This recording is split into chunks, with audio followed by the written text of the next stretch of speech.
call on this day.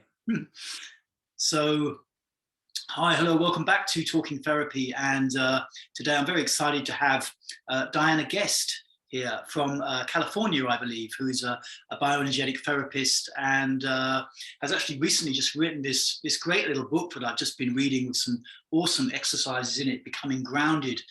And but as usual, I just love to start off asking guests themselves, like, yeah, how did you end up becoming a therapist? And was it always your kind of childhood ambition, or what was the journey you took to that brought you to where you are now?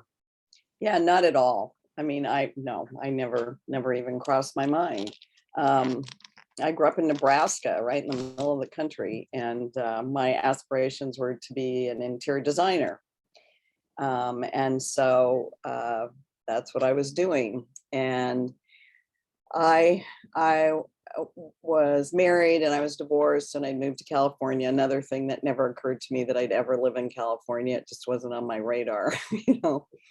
And I'd just gone through another relationship breakup. I won't go into all the details, but I thought, yeah, I need to go to therapy. And I'd been to therapy a couple other times, just briefly. I'd go for like 5 or 6 visits, and then they'd say to me, you know, it seems like you're okay. And they'd kind of send me on my way. And because I was high functioning, I was successful, you know, I had all the external trimmings, I guess. And then I'd leave and I'd think, but why does the inside not match the outside, you know? And then I'd just go on about my life. So I had this relationship breakup that really hit me. It was like a sucker punch. And so I called a friend and asked, and somebody I knew I was living in the Los Angeles area at the time, and asked her for a reference for a therapist. And so she gave me a couple referrals, both of which happened to be bioenergetic therapists. So I went to this man, and it was amazing. It was the first time I felt like I was really seen, and he could see below the surface of all this, you know, compensation and you know, all that stuff.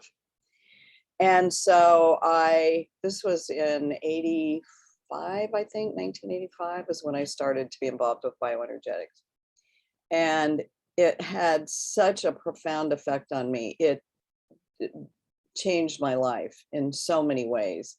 And I know it sounds dramatic, but I feel like it really saved my life. I mean, I became alive and healed many childhood wounds and learned how to manage and function in the world in a different way and really like myself. I didn't even know that I didn't like myself. My friends knew I didn't like myself, but I didn't know I didn't like myself. And so it was such a profound experience. I thought, I'm going to go back to school so I can do this. I'm going to go back to school. So I went back and got my master's in clinical psychology so that I could do the bioenergetic training, because you can't be certified as a bioenergetic therapist unless you're licensed to practice psychotherapy in whatever country or state in the United States that you live in. So I did that. So I went back, did the training, got certified, and it just was amazing. And sorry, turn my alarm off. It was just amazing. The depth of what I learned and in the training, and most people think, oh my gosh, it's 4 years. Well, it goes by so fast. And I'm still connected to the people that I did training with. And in fact, I'm part of what we call a master's group. And we just were together last weekend for the first time in a year and a half because of COVID. But we usually meet 3 times a year. We have since 1995. And we do work, you know, everybody does their own piece of work. And these people know me better than anyone in the world. You know, they've seen the good, the bad, and the ugly. And so I'm part of that group. And then I, became a trainer. Then I became an international trainer. So anyway, you think of a therapist as like being in this room, isolated, people come in and see you and you're all by yourself. Little did I know I would be traveling the world. Mm. It's like being part of this global community is so amazing. And also, I teach and do workshops in Argentina, and I've been in, I don't know, 5 or 6 cities in Brazil, New Zealand, you know, different cities in the US, China, going to China. Oh my gosh, that's amazing. And so it's just pretty incredible to be part of this global community. So that's my, long answer, or my medium answer about how I became a bioenergetic therapist. It was not my childhood dream. I didn't even know it existed. Yeah. Yeah, and I So, haven't met anybody yet who I interviewed or ever met who had the childhood idea. But I guess for me, at some point, I just found it such a nourishing kind of profession to work with people in this way, having had transformational experiences myself, then like, wow, to be able to offer this stuff is great. yeah. Yeah, it's amazing. And just, it keeps us working on ourselves, and I think a lot of times our clients help heal us, and we learn so much. And it's also what I love about teaching, because I reread the books, I reread, I'm looking for articles all the time. As I learn about new things to teach new things, um, I grow myself and learn myself. So it's really wonderful. And also just to see the evolution of bioenergetics over the years. I know you mentioned that you had, is most of your experience been in the past, quite a while in the past, or kind of what's your experience with bioenergetics?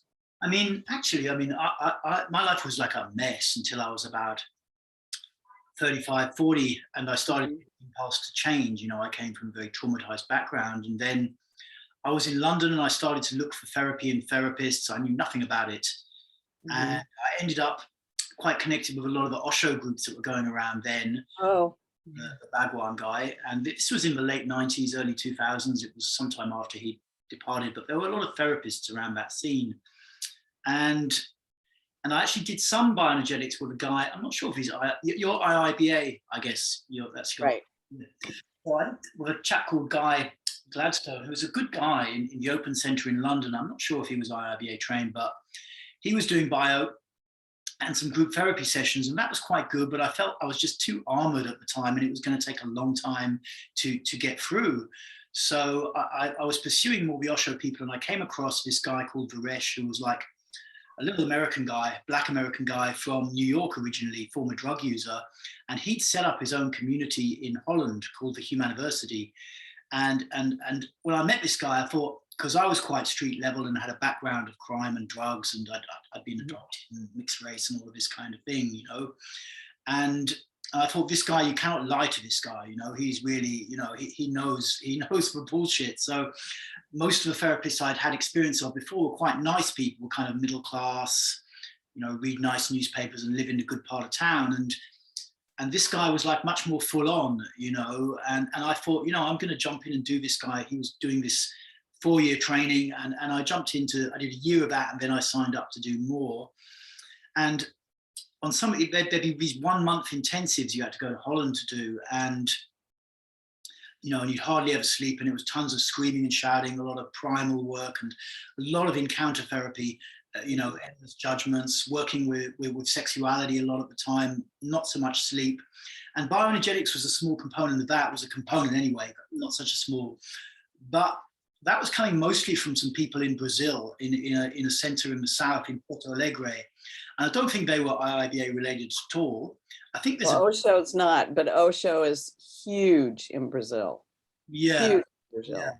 The bio was pretty big around the Osho scene. I think also in Germany, a lot of people saw it as a really, Mhm. so that was my experience there. And I graduated from this therapist training, and I wasn't really interested to be a therapist, but at some point I kind of started. I was living in a center, Osho center in the UK, And I was initially teaching a lot of screaming and shouting stuff and emotional expression work. And that started to decline in popularity a little bit, maybe 5, 10 years ago. And at the same time, I was kind of moving out of the center and back to kind of normal life in city life in the UK. And I was looking for something I could teach, really, as being a therapist. And I came across bioenergetics again because I'd done a fair bit by that time, but I hadn't really ever trained in it professionally. But I felt fine with holding space because I'd graduated from this very, very full-on, experiential school in Holland. So I felt completely, like at ease with 50 people in a group room screaming and going crazy. Wow. That was like, like the same as being in my living room at some point to me, and you know how to navigate around that space. So I just started to slowly learn more bio myself and began to teach it. And I just got really into it at some point as well, around 2016. I did a session with a friend here in Brighton, and I had such a powerful experience with it again. I thought, you know what, I'm just going to do this every day. And so I was doing it every day. And then that led me to start a YouTube channel and continue studying and looking, really. So my own background is not from any kind of particular, I don't have a qualification specifically in bioenergetics. It was just purely, and in a sense, I kind of like that because I can do my own thing, and it's like I'm not really restrained. And I kind of thought for a while, like, licensed biotherapists, they're not going to be happy with me having a YouTube channel and putting things out or exercises and postures and stuff. But I didn't know, I thought maybe it's a bit like releasing secret. I know Reich was in particular very, he would not really talk about his techniques at all, or write them down at all. And I know Yeah, but that was in the 1940s and the Nazis were in. It's like you got to look at. But yes, I understand. Yeah, but I want to clear up some mythology that you have. Great, lovely. Yes, go for it. Yeah. When you say been doing it every day, what's the it? I mean, when you were referring to doing bioenergetics, you said doing it every day. What's the it? Develop daily practices and just work with different postures. Okay, for yourself. And start, for like half an hour to an hour in the morning each day. Doing bioenergetic exercises. Basically bio. And then at some point I moved on a little bit into Reiki and breathwork structures and that kind of thing. From Rigadi, Israel Rigadi line. And I find the two quite synergistic. But I've been doing that for a long time, and then on the back of that, I created a channel with about 400 videos on it and stuff like that. Which wow. And then just about before the lockdown started, I started to create online courses as well because people were asking me for them. So I made a 52-week online course, which is just popular for people who want to. I don't really include so much psychotherapy in it. It's more just looking at the bodywork side, body awareness, and doing the more exercise elements of it. I mean, more kind of, what I learned from Osho was more awareness-based stuff. So that the bottom line is not so much healing or fixing you, but becoming more self-aware, What is really motivating your behavior, driving your thinking, and this kind of thing. That was the kind of core pathway that I got into at some point. Okay, what's going on in my inner dynamic, in my relationships and interactions with people, and what's driving that, and so I use bio as a means to try and get some of the charge out of my own psyche and supporting other people, so that the brain isn't so hardwired into certain behaviors which may be unhelpful or not good at all, whatever. So all those adaptive beliefs that we come up with as a child that then run our lives. So well, just for bio, to know about bio and kind of the evolution of it is we're much more relational. It's not just about hitting or screaming or anything like that. It's more relational, and it's working with how people think about things, how they feel, and then how that's manifest in the body, which I think is what you're talking about too. And so we do a lot around attachment theory, trauma theory, a lot of stuff about trauma, and then also neuroscience has been wonderful because it's validating scientifically um, all the things that, you know, we've known all along, that the you know, the brain and the body are actually connected. Mm, And mm, you know, that we work from more the bottom up rather than the top down. mm. And then also the neuroscience around, you know, that we have a gut brain and a heart brain, and we have, I don't know, it's something like 80. I'm terrible with statistics, so um, I don't know, something like 80 million or something like that neurotransmitters in our gut. Yeah, And so often, you know, we're taught not to pay attention to our body. yeah, And so, you know, we get some gut feeling, you know, or call it intuition or whatever you want to call it, but we get this feeling and then we go to our cranial brain and it talks us out of it. mm, Oh, don't trust that. Don't, you know, don't do that. And so I think with that body awareness comes more trusting those messages that you get, because the body gets it way before the brain gets it. The brain tries to make sense of it or to keep us safe, um, which is a good thing. But at the same time, we get messages in our body way before. And so one of the things I work with people is the more awareness you have, um, the sooner you're going to get the message. An example for me is, um, one of the things that happens in my body is if I'm not feeling safe, my occipital ridge starts to tighten up. mhm, And so I can be, you know, with a group of people or something, that if I start to feel that starting to tighten up, I'm like, okay, wait a minute, something. I don't think I'm afraid. I don't know what the deal is, but something's not right. Something's not feeling right to me. mm, And then I can kind of, you know, pay a little more attention to that. It's not like, oh, I'm afraid and I'm going to freeze and I need to get out of here, but it comes in and gives me a message earlier in the process so that I can have an awareness about that and kind of check in and see what's going on for me. mm, Um, and so it's helping people to have that body awareness, but also to learn to really listen to it, mm. you know, pay attention to it and see what's going on. Um, so, you know, a lot of people think bioenergetics is just the exercises and the, you know, the stress positions. Those are, you know, that's Lowen's the one that really got people up on their feet. Reich was, you know, you lay down on the bed and he worked with the bodies and started to notice the skin color changes and breathing patterns and all that sort of thing. Mm, Lowen was the one that, you know, got people standing up and really started the concept of grounding. And, you know, that word gets thrown around a lot, you know, oh, she's so grounded, or, you know, they'll talk about grounding in yoga, they'll talk about grounding. And I mean, there's a lot of places they talk about grounding, Tai Chi, Qigong, um, and uh, you just hear that word thrown around a lot. And so I thought, I want to talk about what grounding really means in bioenergetics, mm, you know, and it's really about self-awareness, which you've been talking about, self-possession, mhm, which means you can have a feeling, you don't have to act it out. You can feel it, you can have your feelings and act appropriately, and self-expression and being able to express yourself in an appropriate way mm. and to have your anger and being able to say, I don't like that, or that makes me angry, or you've hurt me, or I'm really sad right now. Um, and so anyway, I've been babbling on.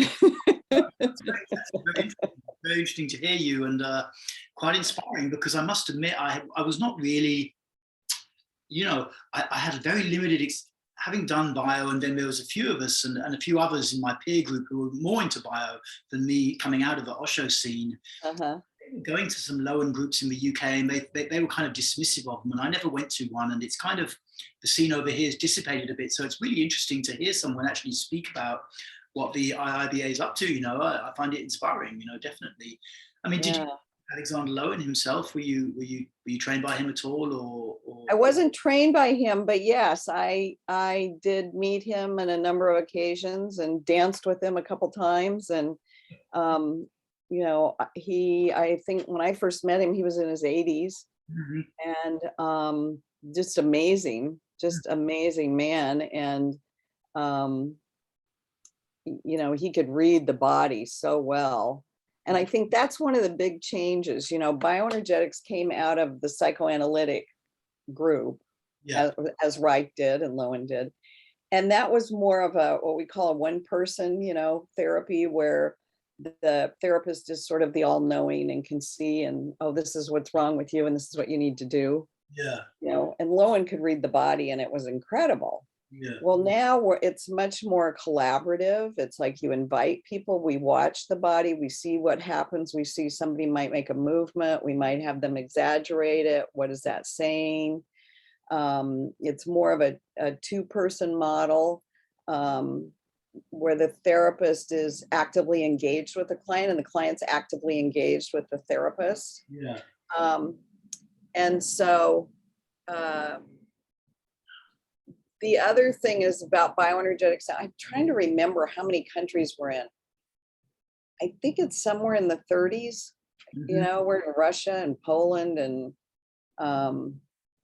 Italy. it's just amazing. Yeah. Yeah. I mean, throughout Europe and Brazil and Argentina and Colombia um, and it's amazing too to see the cultural differences and how it fits into those different cultural differences and needs. And uh, we're having a virtual conference, and since we can't get together, we're going to have our first virtual conference in October.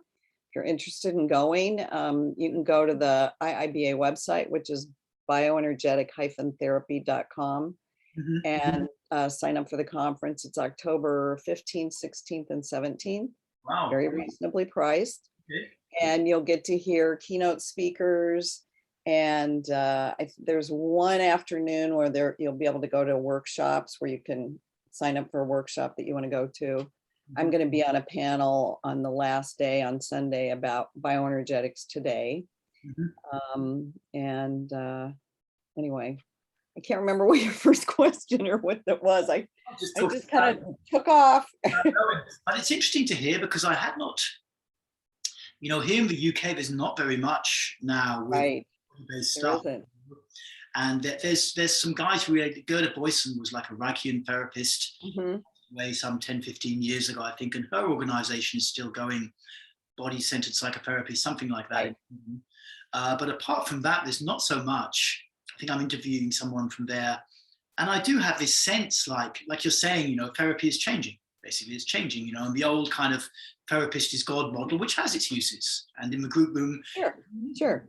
you need to be the parent sometimes, a lot. Oh, absolutely. Yeah. Especially in training groups. They see you as the parent. Yeah. Yeah.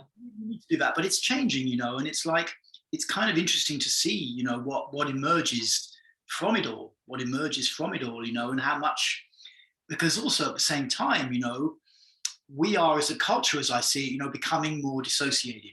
There's just more and more kind of Mhm. mind thought based things to engage us around the place. I'm 60 now, when I was a kid, if you went to meet your friend somewhere, and he wasn't there, you didn't, you just had to go away again and try and find him or something. You didn't have loads of, Right.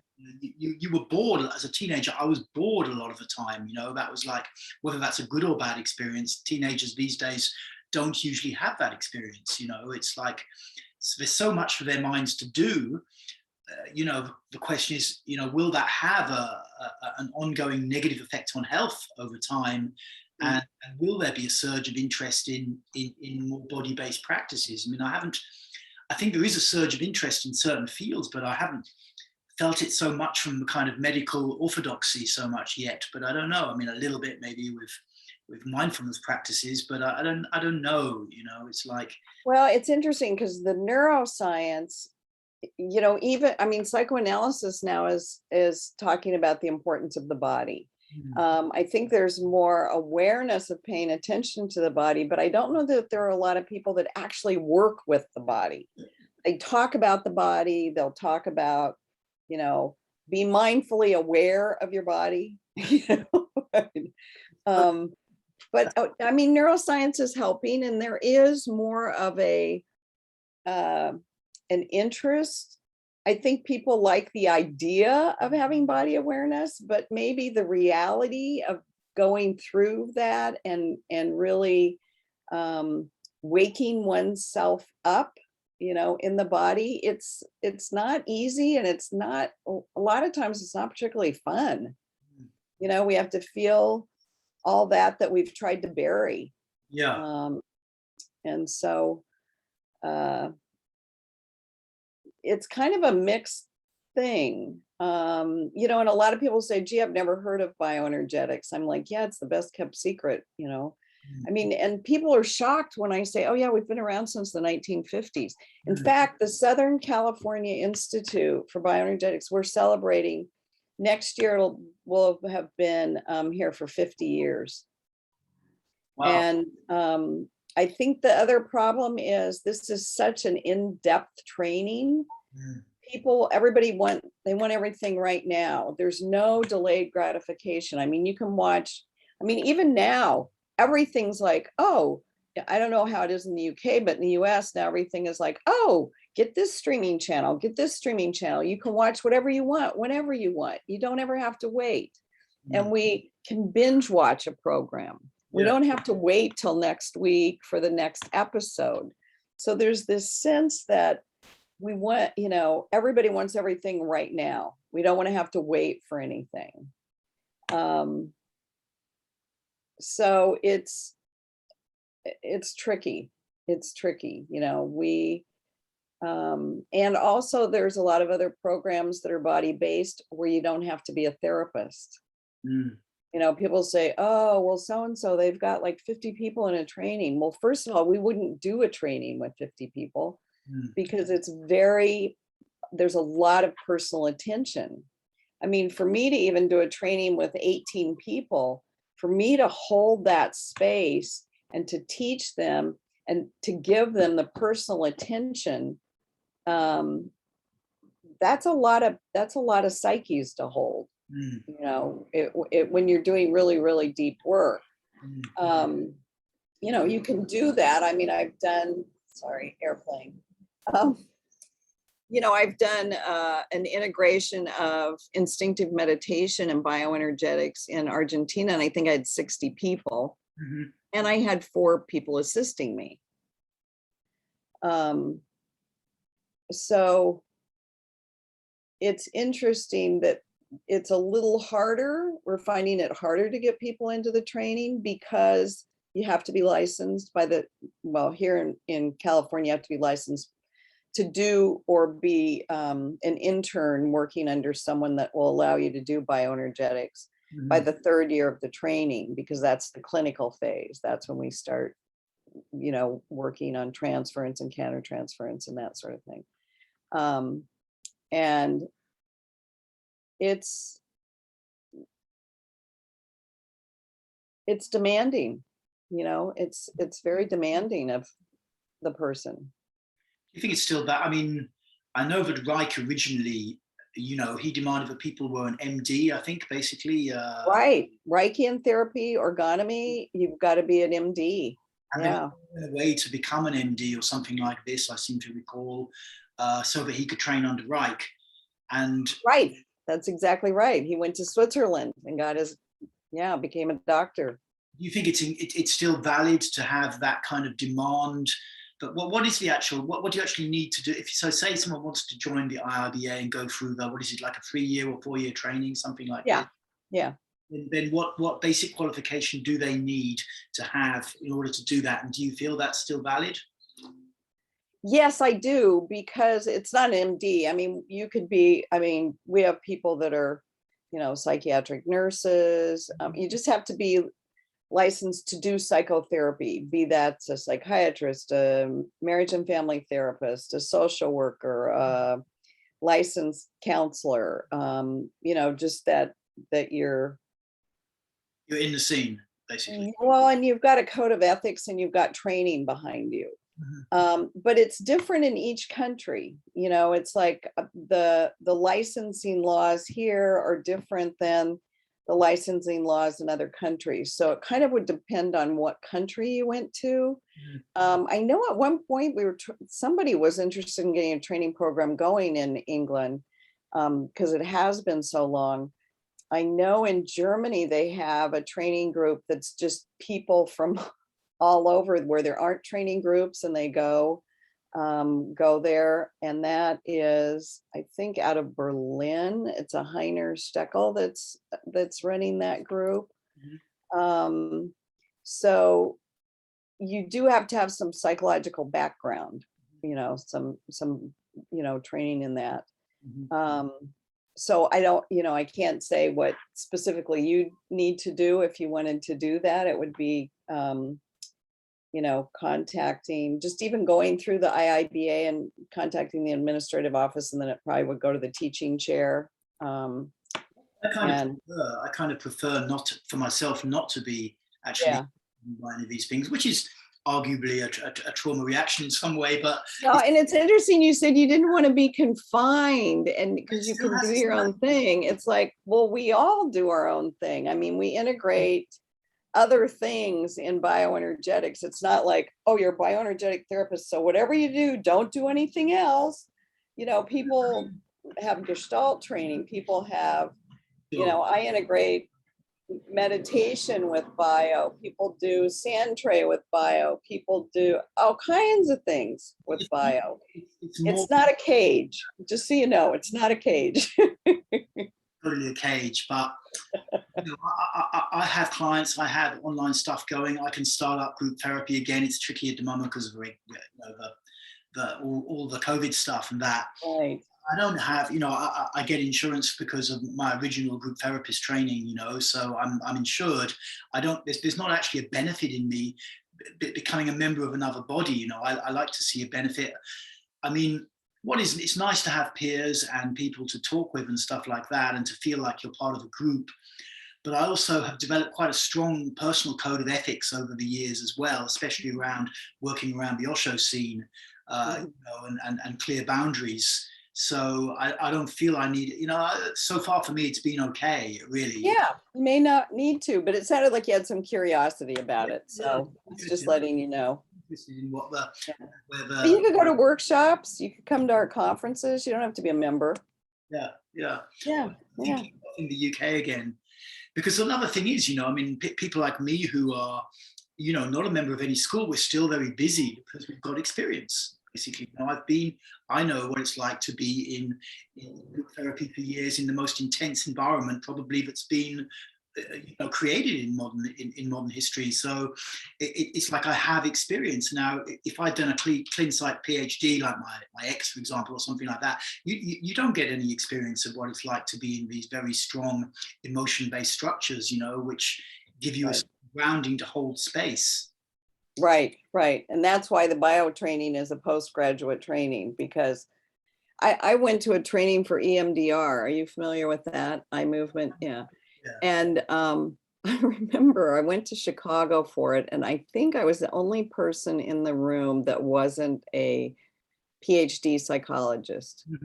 And they showed this woman doing a session, and the person was crying and was, a lot of emotion was coming up, and I couldn't believe the questions that came up out of these people that had PhDs. Oh, aren't you re-traumatizing the person? Well, how do you not get caught up in the emotion? Like, oh, I don't think, like they didn't know how to hold the space for deep affect. It was amazing. Yeah.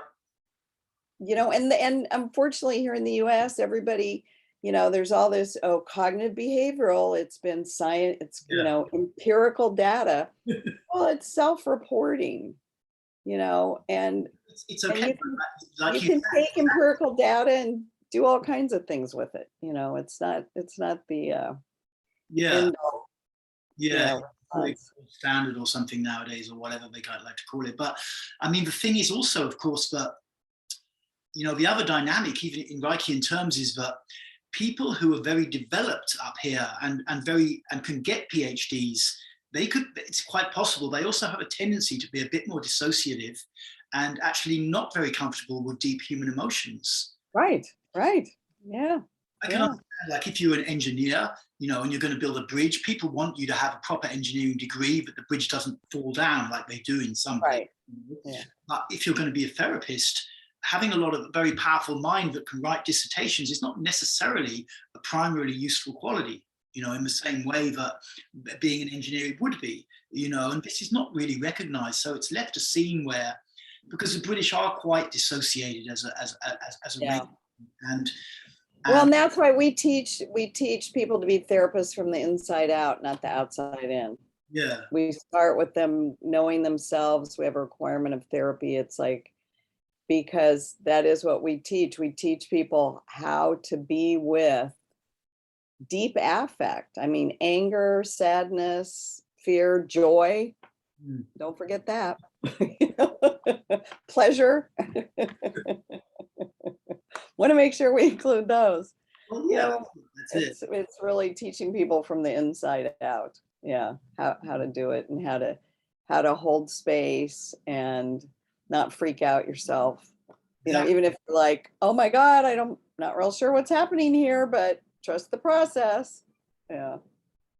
Yeah, yeah. I mean, that's it. And it's like there is a demand for people who want to learn this stuff, but then there's a kind of gap, certainly in the UK, where you can't find any proper high-level organizations that can teach you that have got kind of status, that are registered with the British Psychological Society or whatever. There's no one in that scene who's used to deep emotionality to the depth that they can hold space for it. So Yeah. this Yeah. is a major kind of imbalance somewhere that has not really been corrected, and it would be nice to see some progress there. But I guess, like you were saying earlier, with I read an interesting article recently in the Observer or something about the gut microbiome, and about and where a lot of people are starting to track. They've been, because long COVID, is like very topical at the moment, of course, and Right. a lot of people initially thought it was quite close to chronic fatigue, ME, fibromyalgia, these kinds of conditions, which traditional medicine has not done good with. Basically, people suffering from, usually in the UK, are shuffled around from department to department, and then they kind of spin off and get into the alternatives and complementaries, and try that, or spiritual healing or whatever. So there's no real approach. And it's a little bit what I was going to say, but relating a lot, what there does seem to be is some degree of correlation to gut health and to what's going on in the microbiome, in the basal electrical rhythm, in the enteric nervous system, in the gut thyroid brain connection. But we still lack a huge amount of research into this. We've had these whole kind of decade of the brain and all this kind of, where people have been just obsessed with the brain. And the reality also is that we didn't really get so much out of that in terms of really effective treatments for, say, depression or anxiety. That didn't really happen from all that investment in brain research, although it was very valued, I'm sure, and a lot of useful things did come out of it. We didn't really get that. And so there is a huge gap in our scientific understanding when it comes to actually, having useful things which can treat people with basic conditions. Mhm. So I'm hopeful somewhere that with increased understanding of what's going on in the enteric nervous system and the gut brain, basically, that maybe that'll draw science in more, and maybe that'll bring therapy from our kind of schools in more as well. Because I have found that having feeling in my gut is paramount importance. I have quite a strong tendency to dissociate, and particularly in changing situations. And then when I started to feel more into my belly, and had worked with exercises to bring more awareness into my belly, then I had a way to come back, and that was, Mhm. I mean, that's just incredibly beneficial, and even now, just to be able to do, like at night, if I wake up, it's quite common, I don't really get insomnia, but I can easily wake up after 5 hours sleep or 6 hours sleep. And I know I need another hour or two sleep. If I start belly breathing and really feeling my body and feeling my back, I will go back to sleep for 2 hours. It's as simple as that. It just doesn't, it just always works. So there is something going on in this area of the body that's very important when it comes to understanding anxiety, certainly, and when it comes to understanding, we haven't really uncovered it as a scientific race yet. Well, and it's interesting here in the US, I've read a couple things about them thinking that even things like bipolar disorder can be related to gut health, and Absolutely. I you mean, know, a lot of connections well, with it's the related. gut. I mean, if you've ever worked with anyone with bipolar, I mean, they're absolutely related. And psychosis, of course, completely, you know, you know, these kinds of disorders. I don't know about schizophrenia so much, but yeah. It'll be interesting to see what comes, and just even just having a healthy body is, you know, so impactful in so many ways. And you know, a lot of the people that did die of COVID were not healthy people to begin with. You know, they didn't have healthy diets. They, you know, their immune systems weren't very strong, um and then a lot of other people died for, you know, other reasons. But Mm. um that's a problem, and I know obesity is a real big problem here in the US. Mm. We have so many processed foods, you know, it's crazy, crazy how much sugars and everything and stuff like that. So Mm. it's a an ongoing process. Being grounded is an ongoing daily process. Being healthy, physically, emotionally, psychically, you know, it's interesting. Um, a client said to me years ago, you know, bioenergetics isn't a therapy, it's a way of living. And it's really true. It's a way of being alive in the world, and a way of living your life. And I love it. I mean, it's like I felt like I found my tribe, you know, and it's great. Yeah, it's really good. Mm. Mm. Totally. I don't know if you have any other questions for me, or anything else you want to talk about. Nothing is special as jumping into my mind at the moment. Uh-huh. Well, Uh, thank you for showing my book. I appreciate that. let's just pull it up again. People can get it on Amazon, I think, or where Yeah, get it in the US? Would that be the same? Amazon. Yeah, it's on Amazon. It's everywhere on Amazon. That seems to be the quickest and easiest way for people to get it. Yeah, So I might even, I don't know, I might make a video about one or two of the exercises. I like that one, putting more pressure on the balls of the feet and pulling the toes up. That was quite interesting. I haven't finished reading the whole thing yet, but that was that aligns the ankles, because a lot of times people will say, oh, you know, I've been grounding and grounding, I can't get any vibration. And I'll look at them and their ankles are turned in a bit. And so I'll say, well, just lift your toes, because that brings, not for everyone, but most people, that will bring their ankles into alignment. Because the problem is there's a block in the ankle, and so the energy can't come up. And so yeah, try it and see yeah. what happens. Well, I've been trying it. I mean, the ankle exercise I used to do was sort of walking on the toes, walking on the Uh-huh. walking insides, outsides, and twisting Right, out right. and Yeah, or standing, you know, and they're powerful exercises to do, particularly in blocks of going around 3 times for all 6 of those, you know. I'll do those yeah. exercises quite a lot. Rolling on your feet. I always joke and say, now don't fall off your feet, you know, as you roll to the side and the back and left. I use humor a lot, you might have These noticed. little jokes, and then after about the 10th time you've said them, you know, you kind of wonder whether whether it's kind of really working anymore. Right. Well, and especially like like I'll make a joke in China and then I'm like, no, that doesn't really work here. You know, that one's not going to fly. Or you have the lag time because you're working with an interpreter, you Yes, know, so yes. you're kind of waiting, and then like, oh, ha ha, you know, it's like, it's very interesting what works. And yeah, I've learned so much. It's fascinating, the differences.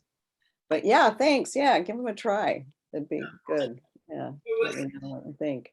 It's lovely So, to chat with you, Diana, and thank you so much well, for agreeing to come on. thank you for asking me. And I think it's cool you have a podcast. Or is that what it is? A podcast? It's a YouTube channel, basically. YouTube channel. Okay, I've started good. to do And the IIBA has a YouTube channel. You might check it out. Yeah, I should check that out.